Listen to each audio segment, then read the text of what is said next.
सर्व अशा प्रकारे वारकरी या ठिकाणी आलेले आहेत। सगळे रेकॉर्ड तोडून यावेळी वारकऱ्यांचा या ठिकाणी प्रवेश झालेला आहे आणि खरोखर पालकमंत्री यांच्या नेतृत्वाखाली आपल्या प्रशासनाने अतिशय उत्तम व्यवस्था या ठिकाणी केलेली आहे।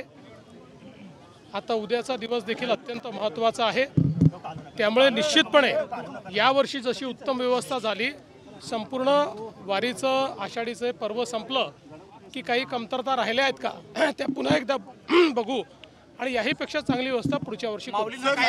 या इथं 25 लाख मराठी लोक आहेत, तिथे काय मराठी जमलेत, मराठी तर जे काय वाद सुरू केलेला आहे, कसं बघताय? एवढं 25 लाख लोक इथं तुम्हाला बघताय।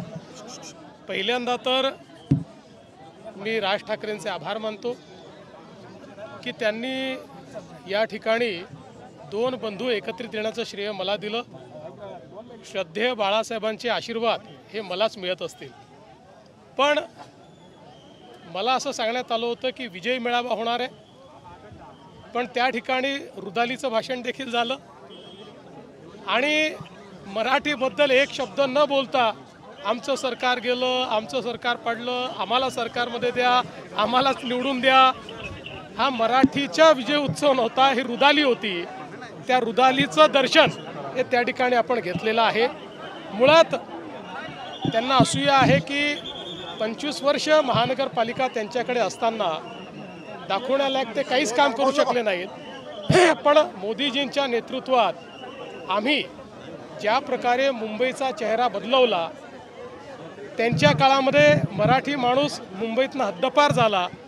आम्ही BDD चाळीतल्या मराठी माणसाला, पत्रा चाळीतल्या मराठी माणसाला, अभ्युदयनगरच्या मराठी माणसाला हक्काचं मोठं घर हे त्याच ठिकाणी दिलं, याची असूया त्यांच्या मनामध्ये आहे।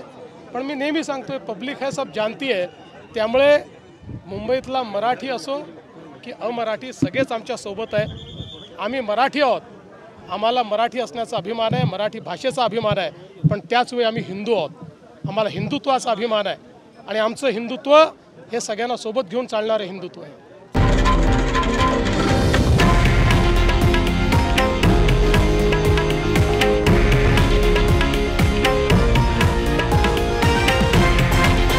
हे आहे देशातील नंबर 1 न्यूज नेटवर्क आणि आपण पाहत आहात TV9 मराठी, एकमेव।